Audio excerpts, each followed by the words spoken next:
새벽 5시 휴대폰 알림음이 울렸습니다. 한지은은 눈을 뜨지 않은 채 손을 뻗었습니다. 화면의 흰 불빛이 어둠 속에서 눈을 찔렀습니다. 메시지는 짧았습니다. 내일 인사위원회 출석 바랍니다. 심장이 내려앉았습니다. 지은은 침대에 누운 채 천장을 바라봤습니다. 희미한 새벽빛이 커튼 사이로 스며들었습니다. 거실 시계 소리가 유난히 크게 들렸습니다. 틱톡, 틱톡 규칙적인 소리가 가슴을 짓눌렀습니다. 그녀는 천천히 몸을 일으켰습니다. 발을 바닥에 내려놓자 차가운 감촉이 전해졌습니다. 욕실로 걸어가는 발걸음이 평소보다 무겁게 느껴졌습니다. 거울 속 얼굴은 창백했습니다. 눈 밑에 그늘이 짙게 드리워져 있었습니다. 34살 한지은 대기업 증권사 홍보팀 과장. 그녀의 이력서에는 그렇게 적혀 있었습니다. 명함 속 직함은 깔끔했습니다. 하지만 그 뒤에 숨겨진 일상은 전혀 다른 모습이었습니다. 지은은 수도꼭지를 틀었습니다. 찬물이 손끝을 타고 흘러내렸습니다. 그녀는 물을 움켜쥐듯 얼굴에 끼얹었습니다. 숨이 막혔습니다. 다시 한 번, 그리고 또 한 번. 물방울이 턱선을 타고 떨어졌습니다. 대학 시절, 지은은 조용한 편이었습니다. 도서관 구석에 앉아 경영학 서적을 읽었습니다. 친구들이 술자리를 가질 때도 그녀는 혼자 남아 노트를 정리했습니다. 똑똑하다는 말보다 성실하다는 말을 더 자주 들었습니다. 그것으로 충분했습니다. 튀지 않아도 괜찮았습니다. 착실하게 쌓아 올리면 언젠가 빛을 볼 거라 믿었습니다. 입사 후 7년 그녀는 그 믿음을 지켰습니다. 야근도 마다하지 않았습니다. 주말 출근도 당연하게 여겼습니다. 상사의 지시는 빠짐없이 수행했습니다. 동료들은 그녀를 믿을 만한 사람이라 불렀습니다. 칭찬은 아니었지만 나쁜 말도 아니었습니다. 그리고 1년 전 윤태준이 팀에 들어왔습니다.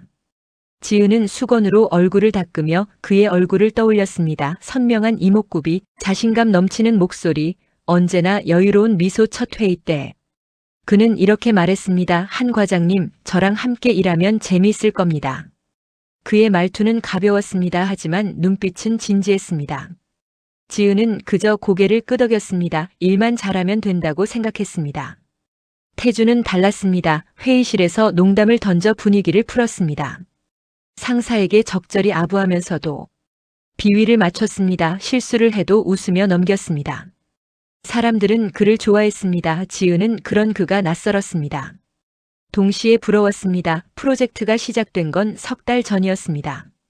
회사의 새 펀드 상품 홍보 기획안 지은과 태준이 공동 책임자로 배정됐습니다. 태준은 기획안 초안을 보며 말했습니다. 과장님 스타일 확실히 꼼꼼하네요. 그냥 제 일일 뿐입니다. 아니에요. 이런 사람이 있어야 팀이 돌아가죠. 그의 칭찬은 진심처럼 들렸습니다.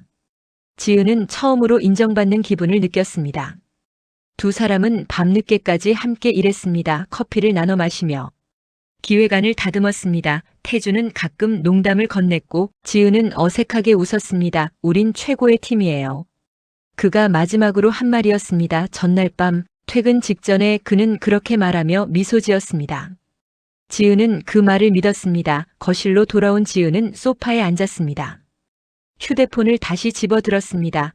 회사 게시판을 열었습니다. 화면을 내리던 손가락이 멈췄습니다. 내부 기밀 유출 의혹. 한지은 과장 조사 착수 제목이 떴습니다. 게시 시간은 새벽 4시였습니다. 댓글이 벌써 25개 달려 있었습니다. 지은은 숨을 참았습니다. 댓글을 읽지 않았습니다. 읽을 용기가 없었습니다. 그녀는 휴대폰을 내려놓았습니다. 손이 떨렸습니다. 무슨 일이 일어난 건지 이해할 수 없었습니다. 프로젝트는 성공적이었습니다. 펀드 출시일도 잘 잡혔습니다. 언론 반응도 긍정적이었습니다. 그런데 갑자기 내부 유출이라니. 지은은 가방을 뒤졌습니다. 노트북을 꺼내 켰습니다. 로그인 후 메일함을 열었습니다. 받은 메일함에는 아무것도 없었습니다. 보낸 메일함도 비어 있었습니다. 아니, 정확히는 비워져 있었습니다. 일주일치 메일이 모두 사라져 있었습니다. 심장이 두근거렸습니다. 지은은 휴지통을 확인했습니다. 역시 비어 있었습니다. 누군가 의도적으로 삭제한 흔적이었습니다. 그녀는 메신저 로그를 열었습니다. 태준과의 대화 내역도 사라져 있었습니다. 이게 무슨 혼잣말이 새어나왔습니다. 지은은 노트북 화면을 멍하니 바라봤습니다. 커서만 깜빡였습니다. 아무 답도 주지 않았습니다. 시계를 보니 6시 반이었습니다. 출근 시간까지 2시간 반. 지은은 옷을 갈아입었습니다. 검은색 정장에 흰 블라우스 평소처럼 차려입었습니다. 거울 앞에 서서 넥타이를 매듭 지었습니다. 손끝이 계속 떨렸습니다. 회사에 도착했을 때 사무실은 고요했습니다. 아직 출근 전이었습니다. 지은은 자리에 앉았습니다. 책상 위에 서류 뭉치가 놓여 있었습니다. 노란 포스트잇이 붙어 있었습니다. 인사팀 제출용 오전 9시까지. 지은은 서류를 펼쳤습니다. 내부 조사 협조 동의서, 이메일 로그 제출 동의서, 개인 계좌 내역 제출 동의서 10장이 넘는 서류가 쏟아졌습니다. 그녀의 손끝이 종이를 스쳤습니다. 바스락 소리가 났습니다. 지은 씨 뒤에서 목소리가 들렸습니다. 지은은 고개를 돌렸습니다. 윤태준이 서 있었습니다. 그는 평소처럼 미소 짓고 있었습니다. 하지만 눈빛은 차가웠습니다. 이런 일이 생겨서 안타까워요. 그의 목소리는 부드러웠습니다. 지은은 대답하지 않았습니다. 그저 그를 바라봤습니다. 태준은 잠시 머뭇거리다 고개를 끄덕이고 자리로 돌아갔습니다. 지은은 다시 서류를 내려다봤습니다. 글자가 흐릿하게 보였습니다. 눈물이 맺히려 했지만 참았습니다. 울면 안 됐습니다. 여기서 무너지면 안 됐습니다. 그녀는 펜을 집었습니다. 천천히 서류에 이름을 적기 시작했습니다. 한 획 한 획 또박또박 썼습니다. 손은 여전히 떨렸지만 글씨는 흔들리지 않았습니다. 창밖으로 해가 떠올랐습니다. 아침이 밝았습니다. 하지만 지은의 세계는 어둠 속으로 가라앉고 있었습니다. 그녀는 마지막 서류에 서명을 하고 펜을 내려놓았습니다. 세상이 무너지는 소리가 들렸습니다. 실제로 들리는 건 아니었지만 그녀에겐 그렇게 느껴졌습니다. 7년간 쌓아올린 모든 것이 한순간에 흔들리고 있었습니다. 지은은 눈을 감았습니다. 숨을 깊이 들이마셨습니다. 다시 눈을 떴을 때 그녀의 눈빛은 달라져 있었습니다. 두려움은 여전했지만 그 안에 무언가 단단한 것이 생겨나고 있었습니다. 이야기는 이제 막 시작되었습니다. 인사위원회는 3일 후로 예정되어 있었습니다. 그 사이 지은은 조사기간이라는 이름의 격리를 겪어야 했습니다. 회사는 그녀에게 자택 대기를 명했습니다. 출근은 가능했지만 업무는 할 수 없었습니다. 이메일 접근 권한도 정지됐습니다. 그녀는 유령처럼 사무실을 떠돌았습니다. 이틀째 되던 날 지은은 출근했습니다. 아무것도 하지 않고 집에만 있을 수 없었습니다. 엘리베이터 문이 열렸을 때 안에 있던 2명의 동료가 고개를 돌렸습니다. 그들은 지은을 보고도 인사하지 않았습니다. 어색한 침묵 속에서 층수 버튼만 빛났습니다. 사무실에 들어서자 웅성거리던 소리가 멈췄습니다. 시선이 느껴졌습니다. 지은은 고개를 들지 않았습니다. 자리로 걸어가는 동안 주변은 조용했습니다. 키보드 소리만 간간히 들렸습니다. 책상 서랍을 열었습니다. 개인 물품들이 정리되어 있었습니다. 누군가 이미 정리해둔 것이었습니다. 사진 액자, 머그컵, 필통. 작은 상자 안에 가지런히 담겨 있었습니다. 지은은 상자를 멍하니 바라봤습니다. 지은 씨 옆자리에 김대리가 작은 목소리로 불렀습니다. 지은은 고개를 돌렸습니다. 김대리는 주위를 살피더니 속삭였습니다. 조심하세요. 다들 예민해져 있어요. 감사합니다. 그것이 전부였습니다. 김대리는 다시 모니터를 향했습니다. 더 이상 말을 걸지 않았습니다. 지은은 이해했습니다. 그와 가까이 지내면 자신도 의심받을 수 있었습니다. 회사는 그런 곳이었습니다. 점심시간이 되었습니다. 구내식당은 언제나처럼 붐볐습니다. 지은은 식판을 들고 자리를 찾았습니다. 평소 앉던 테이블로 향했습니다. 그곳엔 같은 팀 사람들이 앉아 있었습니다. 지은이 다가가자 대화가 끊겼습니다. 여기 앉아도 될까요? 아무도 대답하지 않았습니다. 박 대리가 시선을 피했습니다. 최 주임은 국의 시선을 고정했습니다. 지은은 몇 초간 서 있다가 돌아섰습니다. 다른 자리로 향했습니다. 빈 테이블에 혼자 앉았습니다. 밥을 떠서 입에 넣었습니다. 목으로 넘어가지 않았습니다. 억지로 삼켰습니다. 숟가락을 놓고 물을 마셨습니다. 식당 안에 웃음소리가 유난히 크게 들렸습니다. 그때 누군가 맞은편에 앉았습니다. 윤태준이었습니다. 그는 자연스럽게 식판을 내려놓았습니다. 같이 먹어도 되죠? 지은은 대답하지 않았습니다. 태준은 개의치 않는 듯 젓가락을 들었습니다. 반찬을 집어 먹었습니다. 자연스러웠습니다. 마치 아무 일도 없었던 것처럼. 이런 일이 생겨서 정말 안타까워요. 태준이 말했습니다. 지은은 그를 똑바로 쳐다봤습니다. 태준은 여전히 미소를 띠고 있었습니다. 하지만 눈빛에는 온기가 없었습니다. 왜 저예요? 지은이 물었습니다. 목소리는 떨리지 않았습니다. 태준은 잠시 젓가락을 멈췄습니다. 고개를 갸웃했습니다. 무슨 말씀이세요? 왜 제가 유출범이 됐냐고요? 그건 저도 모르죠. 조사 결과를 봐야 알 수 있을 거예요. 태준의 대답은 매끄러웠습니다. 준비된 답 같았습니다. 지은은 주먹을 쥐었습니다. 손톱이 손바닥에 박혔습니다. 프로젝트는 우리 둘이 함께 했어요. 자료도 함께 다뤘고요. 맞아요. 그래서 더 안타깝죠. 믿었던 사람이었는데 믿었던 사람은 저예요. 지은의 목소리가 낮아졌습니다. 태준은 잠시 그녀를 바라봤습니다. 그리고 한숨을 쉬었습니다. 지은 씨, 오해가 있는 것 같은데. 저는 그냥 동료로서 안타까운 마음을 전하려던 거였어요. 동료요? 네, 우리 같은 팀이었잖아요. 태준은 다시 밥을 먹기 시작했습니다. 대화는 끝났다는 듯이 지은은 더 이상 말하지 않았습니다. 소용없다는 걸 알았습니다. 식사를 마친 태준이 자리에서 일어났습니다. 식판을 들고 가다가 멈춰 섰습니다. 지은을 돌아보며 말했습니다. 빨리 해결되길 바랄게요. 진실은 언젠가 드러나니까요. 그 말을 남기고. 그는 자리를 떴습니다. 지은은 그의 뒷모습을 바라봤습니다. 당당했습니다. 흔들림이 없었습니다. 마치 정말로 자신은 아무 잘못이 없다는 듯이. 오후 지은은 인사팀으로 호출됐습니다. 작은 회의실에 인사팀 차장이 앉아 있었습니다. 노트북과 서류가 펼쳐져 있었습니다. 앉으세요. 지은은 의자에 앉았습니다.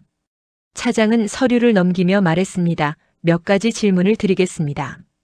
솔직하게 답변해 주시면 됩니다. 내 프로젝트 관련 자료를 외부로 유출한 적 있습니까? 없습니다. 개인 이메일로 회사 자료를 전송한 적은요? 없습니다. USB나 외장하드에 자료를 저장한 적은요? 업무상 필요한 백업만 했습니다. 차장은 고개를 끄덕였습니다. 그리고 노트북을 돌렸습니다. 화면에는 이메일 내역이 떠 있었습니다. 지은의 이름으로 된 발신 메일이었습니다. 수신자는 외부 언론사였습니다. 이건 뭡니까? 지은은 화면을 자세히 봤습니다. 날짜는 일주일 전이었습니다. 첨부 파일에는 프로젝트 기획안이 포함돼 있었습니다. 하지만 지은은 그 메일을 보낸 적이 없었습니다. 저는 이 메일을 보낸 적이 없습니다. 로그에는 당신 계정으로 기록돼 있습니다. 누군가 제 계정을 사용한 겁니다. 비밀번호는 어떻게 관리하셨죠? 정기적으로 변경했습니다. 다른 사람과 공유한 적은요? 없습니다. 차장은 표정 변화 없이 기록했습니다. 질문은 계속됐습니다. 같은 질문이 다른 방식으로 반복됐습니다. 지은은 동일하게 답했습니다. 하지만 차장의 눈빛은 점점 차가워졌습니다. 1시간이 지나고 나서야 면담이 끝났습니다. 지은은 회의실을 나왔습니다. 복도는 텅 비어 있었습니다. 그녀는 벽에 기댔습니다. 다리에 힘이 풀렸습니다. 누군가 의도적으로 자신을 함정에 빠뜨렸습니다. 그건 분명했습니다. 메일 로그도 조작됐고 증거도 조작됐습니다. 하지만 어떻게 증명할 수 있을까요? 지은에게는 아무것도 없었습니다. 퇴근 시간, 지은은 사무실을 나섰습니다. 엘리베이터 안에서 휴대폰을 꺼냈습니다. 메시지가 하나 와 있었습니다. 모르는 번호였습니다. 조심하세요. 혼자서는 이길 수 없습니다. 지은은 메시지를 다시 읽었습니다. 누가 보낸 걸까요? 회사 사람일까요? 아니면 외부 사람일까요? 답장을 할까 고민했지만 하지 않았습니다. 주차장으로 향했습니다. 차에 올라타 시동을 걸었습니다. 빗방울이 앞유리를 때리기 시작했습니다. 가을비였습니다. 차갑고 끈적했습니다. 지은은 와이퍼를 켰습니다. 빗물이 좌우로 쓸려 나갔습니다. 집으로 가는 길은 막혔습니다. 차들이 줄지어 서 있었습니다. 신호등이 바뀌어도 조금씩밖에 움직이지 않았습니다. 지은은 핸들을 꽉 쥐었습니다. 라디오를 껐습니다. 빗소리만 들렸습니다. 머릿속으로 오늘 하루가 지나갔습니다. 피하는 시선들, 차가운 침묵, 태준의 여유로운 표정, 조작된 이메일 로그 모든 것이 자신을 짓누르고 있었습니다.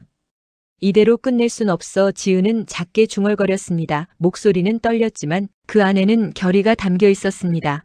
누군가 자신을 함정에 빠뜨렸다면 그 누군가를 찾아내야 했습니다. 증거가 없다면 만들어야 했습니다. 집에 도착했을 때 비는 더 세차게 내리고 있었습니다. 지은은 차에서 내려 현관문을 열었습니다. 신발을 벗고 거실로 들어갔습니다. 불을 켰습니다. 조용했습니다. 너무 조용했습니다. 소파에 앉아 노트북을 펼쳤습니다. 화면이 켜졌습니다. 지은은 개인 클라우드에 접속했습니다. 백업해둔 파일들을 하나씩 열었습니다. 메신저 로그, 이메일 사본, 회의록, 일정표. 무언가 실마리가 있을 거라 믿었습니다. 시간이 흘렀습니다. 자정이 가까워졌습니다. 지은은 여전히 화면을 들여다보고 있었습니다. 눈이 따갑고 어깨가 뻐근했습니다. 하지만 멈출 수 없었습니다. 그때 휴대폰이 울렸습니다. 전화였습니다. 화면에 이름이 떴습니다. 박소민 대학 동기였습니다. 지은은 전화를 받았습니다. 여보세요, 지은아, 나야. 기사 봤어. 소민의 목소리는 단호했습니다. 지은은 잠시 말을 잇지 못했습니다. 기사라니 벌써 언론에 났단 말인가요? 무슨 기사요? 내 회사 내부 고발건 온라인 커뮤니티에 떴어. 아직 대형 언론사는 안 다뤘지만 시간 문제야. 지은은 한숨을 쉬었습니다. 상황은 점점 더 나빠지고 있었습니다. 소민아, 나는 안 했어, 알아. 내가 그럴 애 아니잖아. 근데 아무도 안 믿어. 그럼 증명해야지. 소민의 말은 간단했습니다. 하지만 무겁게 다가왔습니다. 지은은 입술을 깨물었습니다. 어떻게? 만나자. 내가 도와줄게. 전화가 끊겼습니다. 지은은 휴대폰을 내려다봤습니다. 오랜만에 누군가 자신을 믿는다고 말해줬습니다. 그것만으로도 조금 숨통이 트이는 느낌이었습니다. 창밖으로 비는 여전히 내리고 있었습니다. 지은은 커튼을 닫았습니다. 노트북을 덮었습니다. 오늘은 여기까지였습니다. 침대에 누워 눈을 감았습니다. 잠은 쉽게 오지 않았습니다. 머릿속이 복잡했습니다. 하지만 이제 혼자가 아니었습니다. 내일 소민을 만나면 실마리를 찾을 수 있을지도 모릅니다. 지은은 천천히 숨을 내쉬었습니다. 어둠 속에서 그녀는 다짐했습니다. 이대로 무너지지 않겠다고. 진실을 밝혀내겠다고. 새로운 시작은 이미 준비되고 있었습니다. 다음 날 오후 지은은 홍대 근처의 작은 카페에 앉아 있었습니다. 창가 자리였습니다. 밖으로는 사람들이 바쁘게 지나다녔습니다. 대학생들, 직장인들, 관광객들 모두 각자의 일상을 살고 있었습니다. 평범한 오후였습니다. 하지만 지은에게는 그 평범함이 낯설었습니다. 휴대폰을 확인했습니다. 시간은 2시 반이었습니다. 소민은 3시에 온다고 했습니다. 지은은 창밖을 바라봤습니다. 거리에 은행나무 잎이 노랗게 물들어 있었습니다. 가을이 깊어가고 있었습니다. 카페 문이 열렸습니다. 소민이 들어왔습니다. 검은색 코트에 크로스백을 맨 모습이었습니다. 머리는 짧게 자른 단발이었습니다. 예전보다 더 날카로워 보였습니다. 그녀는 지은을 보고 손을 들었습니다. 지은도 가볍게 손을 들어 응답했습니다. 소민이 맞은편에 앉았습니다. 가방에서 노트북을 꺼내 테이블 위에 올려놓았습니다. 점원에게 아메리카노를 주문하고 지은을 마주봤습니다. 얼굴이 많이 상했다. 못 잤어. 그럴만하지. 소민은 더 이상 위로의 말은 하지 않았습니다. 대신 노트북을 열었습니다. 화면이 켜지고 파일들이 나타났습니다. 일단 정리부터 하자. 내가 아는 거 전부 말해봐. 지은은 천천히 말하기 시작했습니다. 프로젝트가 시작된 시점, 태준과의 협업 과정, 이상했던 순간들 말하면서 기억이 떠올랐습니다. 태준이 자주 혼자 야근했던 것, 자료를 USB에 따로 저장하던 모습, 갑자기 친절해지던 태도, 당시에는 성실함이라고 생각했던 것들이 이제는 의심스러웠습니다. 소민은 받아 적었습니다. 때때로 질문을 던졌습니다. 회사 시스템에 접근할 수 있어? 정지됐어. 이메일도 사내망도 백업은? 개인 클라우드에 일부만 메신저 로그하고. 몇 가지 문서. 소민은 잠시 생각했습니다. 손가락으로 책상을 두드렸습니다.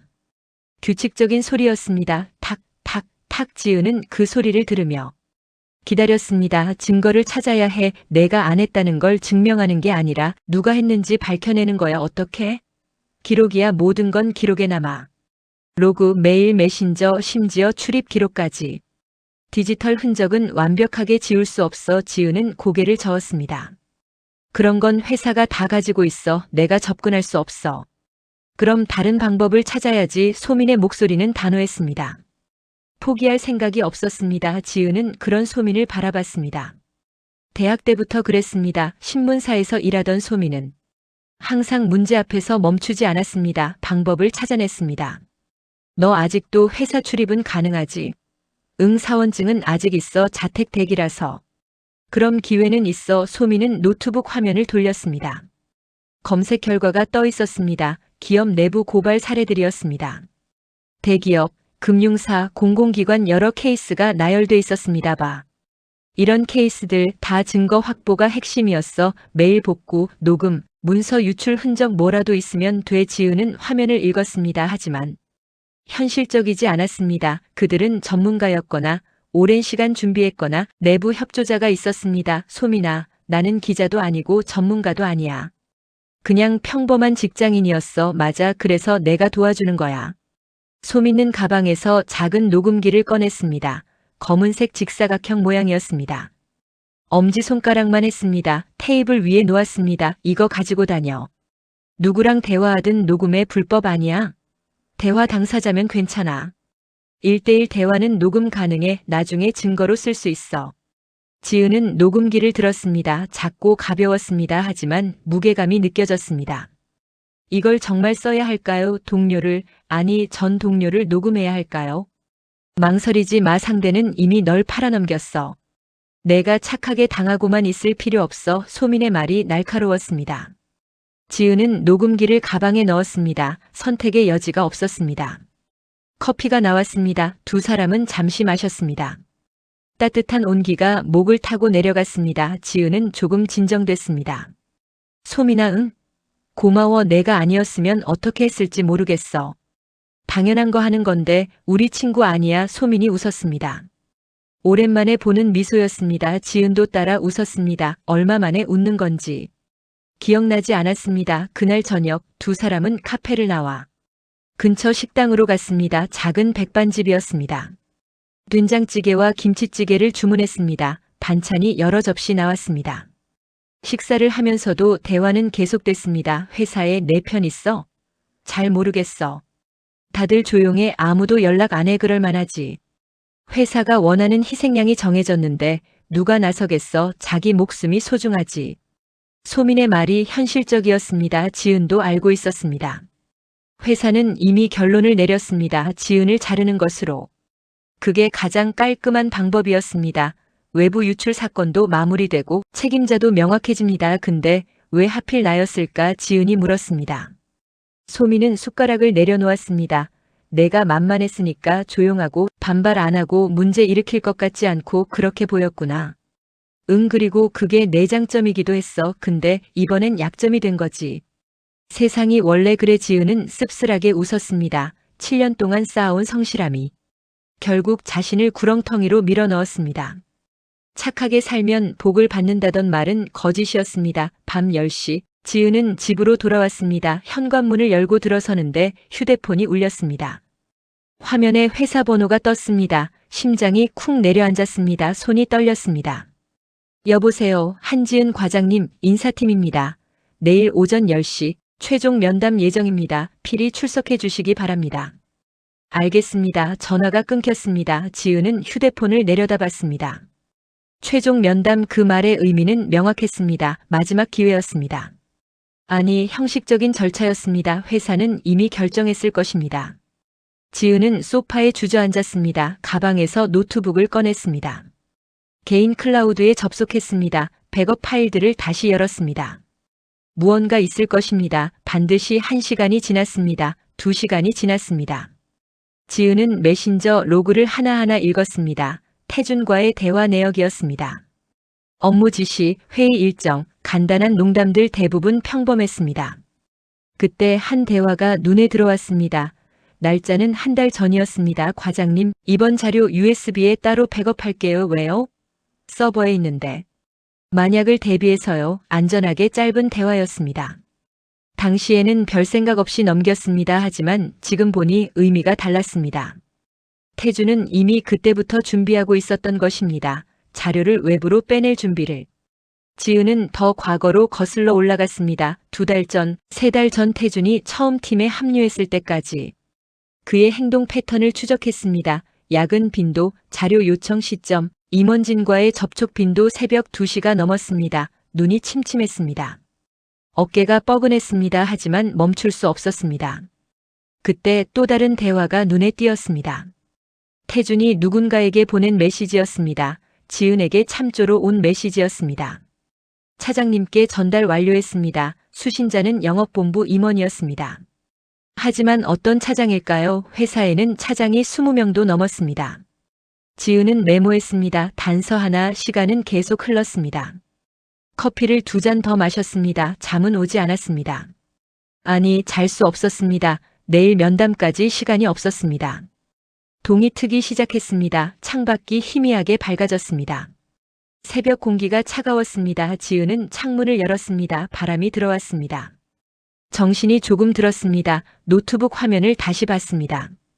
지금까지 정리한 내용이 떠 있었습니다. 의심스러운 대화, 이상한 행동 패턴, 임원과의 연결고리 퍼즐 조각들이었습니다. 하지만 아직 완성되지 않았습니다. 증거는 부족했습니다. 정황만 있었습니다.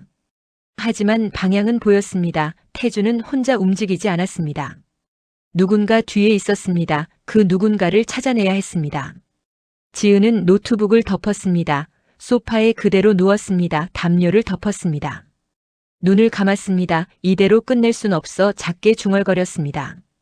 목소리는 떨렸지만 의지는 흔들리지 않았습니다. 오늘 면담에서 무슨 일이 생기든 포기하지 않을 것입니다. 진실을 밝혀낼 것입니다. 진실은 어딘가에 있었습니다. 기록 속에, 누군가의 실수 속에, 아직 발견하지 못한 증거 속에 지은은 그걸 찾아낼 것입니다. 반드시 잠은 얕게 들었습니다. 꿈속에서도 지은은 서류를 뒤지고 있었습니다. 끝없는 복도를 걸으며 문을 두드렸습니다. 하지만 아무도 열어주지 않았습니다.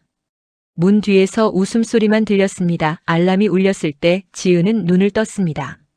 아침 8시였습니다. 오전 10시까지 2시간 남았습니다. 씻고 옷을 입고 회사로 가야 했습니다. 욕실로 갔습니다. 찬물로 세수했습니다. 거울 속 얼굴은 창백했습니다. 눈밑이 검게 그늘져 있었습니다. 하지만 눈빛만은 살아있었습니다. 옷장을 열었습니다. 검은색 정장을 꺼냈습니다. 흰 블라우스를 입었습니다. 평소처럼 차려입었습니다. 거울 앞에 섰습니다. 머리를 정돈했습니다. 가방을 챙겼습니다. 노트북, 메모장, 펜. 그리고 소민이 준 녹음기 주머니에 넣었습니다. 작지만 무거웠습니다. 현관문을 나서기 전 지은은 잠시 멈췄습니다. 숨을 깊이 들이마셨습니다. 내쉬었습니다. 다시 한번 할 수 있어. 스스로에게 말했습니다. 그 말을 믿으며 지은은 문을 열었습니다. 마지막 싸움이 시작되려 하고 있었습니다. 회사 건물 앞에 도착했을 때 시계는 9시 반을 가리키고 있었습니다. 지은은 로비에 서서 위를 올려다봤습니다. 유리로 된 건물이 하늘을 향해 뻗어 있었습니다. 7년간 매일 출근했던 곳이었습니다. 오늘은 달랐습니다. 엘리베이터를 탔습니다. 15층 버튼을 눌렀습니다. 인사팀이 있는 층이었습니다. 올라가는 동안 거울에 비친 자신을 봤습니다. 표정은 평온했습니다. 하지만 손은 떨리고 있었습니다. 15층에 도착했습니다. 문이 열렸습니다. 복도는 조용했습니다. 인사팀 앞에 도착했습니다. 접수 직원이 고개를 들었습니다. 한지은 과장님이시죠? 3번 회의실로 가시면 됩니다. 감사합니다. 지은은 복도를 따라 걸었습니다.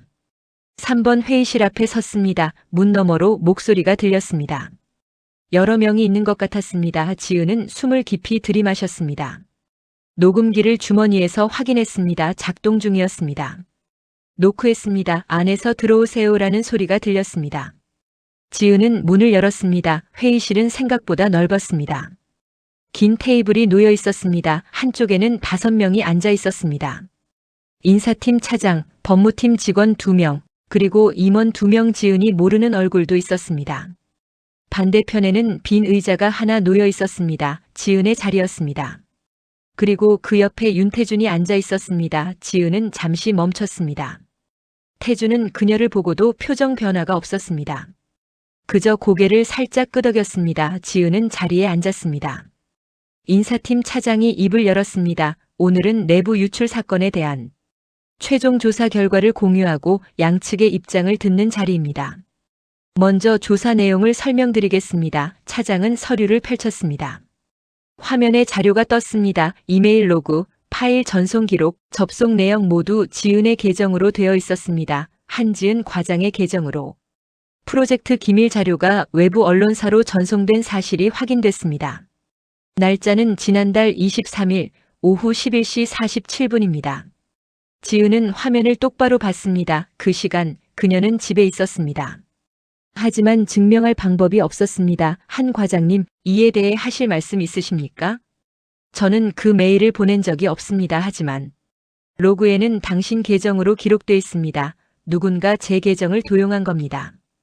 법무팀 직원이 끼어들었습니다. 계정 도용이 가능하려면 비밀번호를 알아야 합니다. 누가 당신 비밀번호를 알 수 있었습니까? 지은은 대답하지 못했습니다. 회사 규정상 비밀번호는 공유 금지였습니다. 하지만 현실은 달랐습니다. 급할 때는 동료끼리 계정을 빌려주곤 했습니다. 침묵이 흘렀습니다. 차장이 다시 말했습니다. 추가로 당신 책상 서랍에서 USB가 발견됐습니다. 안에는 프로젝트 자료가 저장돼 있었습니다. 그건 업무용 백업입니다. 백업은 회사 서버에 하는 게 원칙 아닙니까? 지은은 할 말을 잃었습니다. 모든 것이 자신을 향하고 있었습니다. 준비된 함정이었습니다. 그때 태준이 말했습니다. 차장님, 제가 한 말씀 드려도 될까요? 네, 말씀하세요. 태준은 자리에서 일어났습니다. 그는 지은을 잠깐 봤습니다. 그리고 임원들을 향해 말했습니다. 저는 한 과장님과 함께 프로젝트를 진행했습니다. 성실하고 꼼꼼한 분이셨습니다. 하지만 그는 잠시 멈췄습니다. 최근 들어 이상한 점들이 있었습니다. 자료를 개인 메일로 보내거나 USB에 따로 저장하거나 제가 물어봐도 명확한 답을 안 하셨습니다. 지은은 태준을 똑바로 쳐다봤습니다. 그는 여전히 차분했습니다. 거짓말을 하고 있는데도 저는 이런 말하고 싶지 않지만 사실대로 말씀드려야 할 것 같습니다.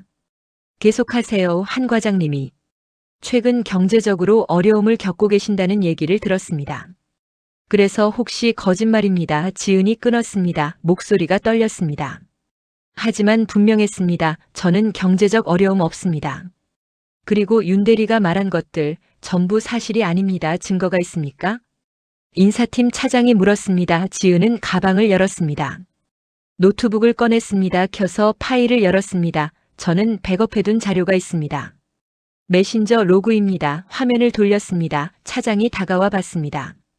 태준과의 대화 내역이었습니다. 날짜별로 정리돼 있었습니다. 여기를 보시면 윤대리가 먼저 USB 백업을 제안했습니다. 만약을 대비해서라고 했습니다. 차장은 화면을 자세히 봤습니다. 다른 임원들도 일어나 확인했습니다. 태준의 표정이 굳어졌습니다. 그리고 이것도 있습니다. 지은은 다른 파일을 열었습니다. 이메일 사본이었습니다. 윤대리가 영업본부 임원에게 보낸 메일입니다. 차장님께 전달 완료라는 내용이 있습니다. 저는 이 메일의 의미를 몰랐습니다. 지금도 정확히는 모릅니다. 하지만 뭔가 따로 보고 체계가 있었다는 건 분명합니다. 회의실이 조용해졌습니다. 임원 중 한 명이 태준을 봤습니다. 윤대리, 이게 무슨 뜻입니까? 태준은 당황한 기색을 보였습니다. 하지만 금방 진정했습니다. 저는 단순히 업무 보고였습니다. 프로젝트 진행 상황을 상부에 알리는 누구에게 보고한 겁니까? 그건 태준이 말을 잇지 못했습니다. 법무팀 직원이 노트북을 가져갔습니다. 이메일 수신자를 확인했습니다. 영업본부 김전무입니다. 임원들의 표정이 변했습니다. 김전무는 회사 내에서 영향력 있는 인물이었습니다. 동시에 최근 승진 인사에서 논란이 있었던 사람이기도 했습니다. 인사팀 차장이 말했습니다. 잠시 회의를 중단하겠습니다. 추가 조사가 필요할 것 같습니다. 지은과 태준은 회의실 밖으로 나왔습니다. 복도에 둘만 남았습니다. 침묵이 흘렀습니다. 왜 그랬어요? 지은이 물었습니다. 태준은 대답하지 않았습니다. 저한테 무슨 잘못이 있었나요? 제가 뭘 잘못했길래 이렇게까지 해야 했어요? 미안합니다. 태준이 작게 말했습니다. 지은은 그를 봤습니다. 그의 얼굴에는 후회가 보였습니다. 하지만 너무 늦었습니다. 미안하다는 말로 되는 게 아니에요. 알아요. 변명하지 않겠습니다. 태준은 고개를 숙였습니다. 더 이상 말하지 않았습니다. 1시간 후 지은은 다시 회의실로 불려갔습니다. 이번엔 태준은 없었습니다. 임원들의 표정이 달라져 있었습니다. 인사팀 차장이 말했습니다. 추가 조사 결과 윤태준 대리의 계정에서 의심스러운 활동이 발견됐습니다. 한 과장님의 계정으로 로그인한 기록이 있습니다. 지은은 숨을 내쉬었습니다. 긴장이 풀렸습니다. 또한 김 전무와의 연관성도 확인 중입니다. 이 사건은 단순 유출이 아닌 내부 정치와 관련됐을 가능성이 있습니다. 그럼 저는 한 과장님은 혐의가 없습니다. 오히려 피해자로 보입니다. 회사 차원에서 정식으로 사과드립니다. 차장이 고개를 숙였습니다. 다른 직원들도 따라했습니다. 지은은 그 모습을 봤습니다. 감정이 복잡했습니다. 기쁨도 분노도 허무함도 있었습니다. 복귀 절차를 진행하겠습니다. 원하시는 부서가 있으시면 말씀해 주세요. 지은은 잠시 생각했습니다. 복귀 다시 이곳으로 돌아오는 것 하지만 그게 정답일까요? 시간을 주실 수 있나요? 생각해보고 싶습니다. 물론입니다. 필요한 만큼 시간 드리겠습니다. 회의실을 나왔습니다. 복도를 걸었습니다. 엘리베이터를 탔습니다. 로비로 내려왔습니다. 건물 밖으로 나왔습니다. 햇빛이 눈부셨습니다. 하늘은 맑았습니다. 지은은 그 자리에 서서 하늘을 올려다봤습니다. 구름이 천천히 흘러갔습니다. 휴대폰을 꺼냈습니다. 소민에게 전화했습니다. 나야 어떻게 됐어? 이겼어 진짜? 축하해. 소민의 목소리가 밝았습니다. 지은도 미소 지었습니다. 소민아, 고마워. 내가 없었으면 못했을 거야. 당연한 거 했을 뿐이야. 저녁 먹자. 내가 살게. 응. 근데 소민아 왜? 나 다시 회사 안 돌아갈 것 같아. 전화 너머로 침묵이 흘렀습니다. 그리고 소민이 웃었습니다. 그래, 내가 결정한 거면 괜찮아. 새로운 길 찾자. 응, 찾을 수 있을 것 같아. 전화를 끊었습니다. 지은은 다시 하늘을 봤습니다. 이제 두렵지 않았습니다. 7년간의 무게를 내려놓았습니다. 새로운 시작이 기다리고 있었습니다. 그녀는 걸음을 내디뎠습니다. 앞으로 천천히. 길은 아직 멀었지만 방향은 분명했습니다. 희망이 보였습니다. 한 달이 지났습니다. 지은은 작은 카페에 앉아 있었습니다. 창가 자리였습니다. 노트북 화면에는 기사 초안이 떠 있었습니다. 제목은 침묵을 강요당한 사람들이었습니다. 회사 내부 고발과 희생양 문화에 대한 글이었습니다. 손가락이 키보드 위에서 움직였습니다. 문장이 하나씩 완성됐습니다. 지은은 자신의 경험을 담았습니다. 하지만 선정적이지 않게 담담하게 썼습니다. 누군가를 공격하기 위한 글이 아니었습니다. 이해하고 변화하기를 바라는 글이었습니다. 어때? 괜찮아? 소민이 커피를 들고 다가왔습니다. 지은 옆에 앉았습니다. 화면을 봤습니다. 응, 좋은데 내 목소리가 잘 담겼어. 고마워. 편집은 내가 볼게. 다음 주에 게재하자. 소민은 자신의 노트북을 열었습니다. 두 사람은 나란히 앉아 작업했습니다. 조용했지만 편안했습니다. 이런 시간이 좋았습니다. 석 달 전 지은은 회사 복귀를 거절했습니다.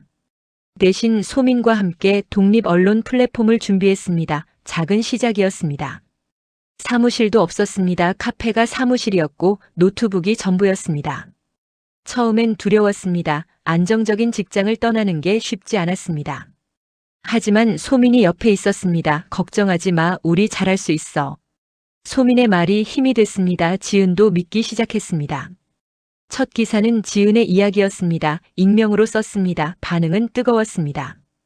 댓글이 수백 개 달렸습니다. 비슷한 경험을 한 사람들이 공감했습니다. 용기를 얻었다는 메시지도 왔습니다.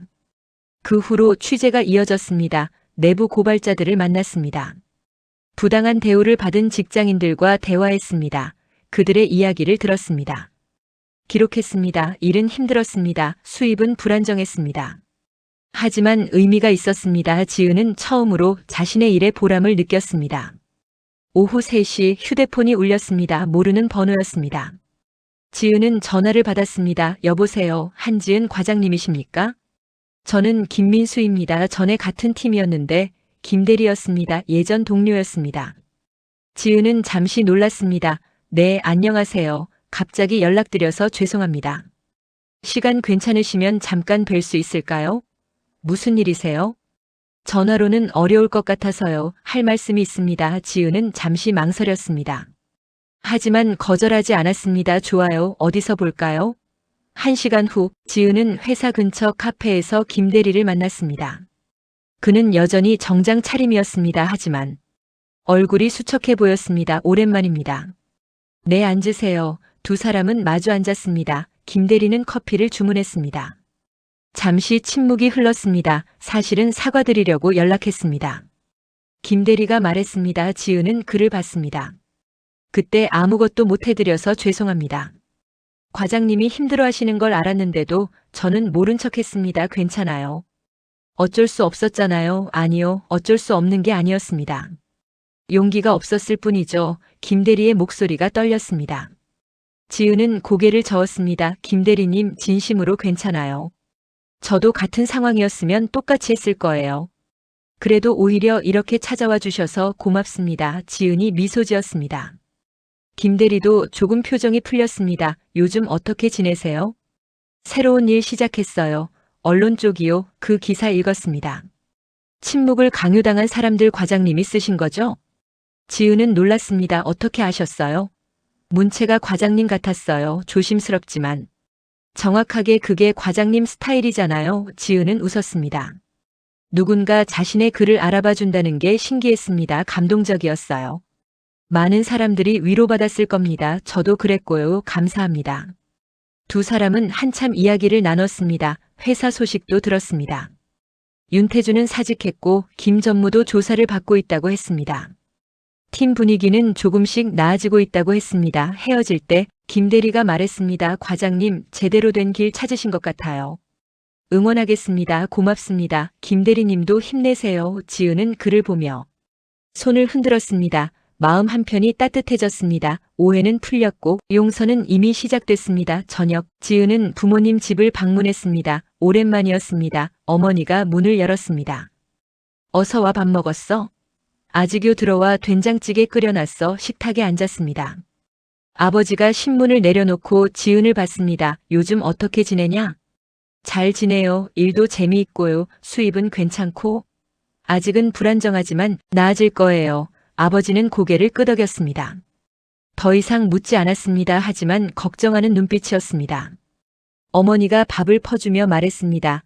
내가 좋으면 됐어. 건강하게만 지내. 네. 엄마. 식사를 하면서 지은은 부모님께 그간의 일을 이야기했습니다.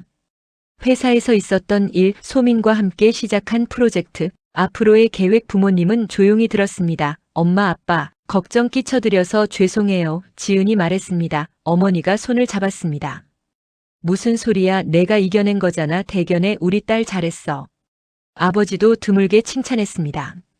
지은은 눈시울이 뜨거워졌습니다. 하지만 참았습니다. 대신 미소로 답했습니다. 집으로 돌아오는 길, 지은은 버스 창가에 앉았습니다.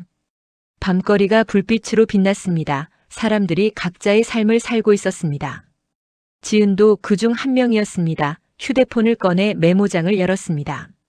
새 기사 아이디어를 적었습니다. 용서와 화해, 새로운 시작을 두려워하는 사람들에게 쓰고 싶은 이야기가 많았습니다. 집에 도착했습니다. 현관문을 열고 불을 켰습니다. 조용했습니다. 하지만 외롭지 않았습니다. 소파에 앉아 창밖을 봤습니다. 밤하늘에 별이 보였습니다. 지은은 오랜만에 평온함을 느꼈습니다. 그녀는 지난 몇 달을 돌아봤습니다. 무너졌던 순간, 배신당했던 기억, 절망했던 밤들 모두 지나갔습니다. 이제는 추억이 됐습니다. 아픈 추억이지만 성장의 밑거름이기도 했습니다. 지은은 깨달았습니다. 복수는 목표가 아니었습니다. 진실을 밝히는 것도 끝이 아니었습니다. 진짜 중요한 건 자신을 되찾는 것이었습니다. 7년간 회사에 맞춰 살았습니다. 다른 사람의 기준에 맞춰 움직였습니다. 이제는 달랐습니다. 자신의 목소리로 말했습니다. 자신의 길을 걸었습니다. 휴대폰이 울렸습니다. 소민에게서 온 메시지였습니다. 내일 미팅 있어. 후원자 생겼대. 우리 잘 될 것 같아. 지은은 미소 지었습니다. 답장을 보냈습니다. 그래, 잘 될 거야. 우리 함께니까. 메시지를 보내고 휴대폰을 내려놓았습니다. 지은은 침대로 갔습니다. 누웠습니다. 편안했습니다. 눈을 감았습니다. 내일이 기대됐습니다. 새로운 미팅, 새로운 기사, 새로운 만남, 모든 게 설렜습니다. 지은은 더 이상 누구의 그림자가 아니었습니다. 희생양도 아니었습니다. 그저 한지은이었습니다. 자신의 이야기를 쓰는 사람이었습니다. 복수는 끝났지만 진짜 여정은 이제 시작이었습니다. 그 길 위에서 지은은 계속 걸어갈 것입니다. 천천히, 하지만 확실하게. 새벽 공기는 차가웠지만 그녀의 마음은 따뜻했습니다. 앞으로 나아갈 준비가 되어 있었습니다. 희망은 언제나 그곳에 있었습니다. 다만 보지 못했을 뿐이었습니다. 이제 지은은 알았습니다. 세상은 여전히 불완전했습니다. 하지만 변화는 가능했습니다. 작은 목소리들이 모여 큰 울림이 될 수 있었습니다. 지은은 그 울림의 일부가 되기로 했습니다. 그리고 그것만으로 충분했습니다. 오늘의 이야기 어떠셨나요? 앞으로도 좋은 영상으로 찾아뵙겠습니다.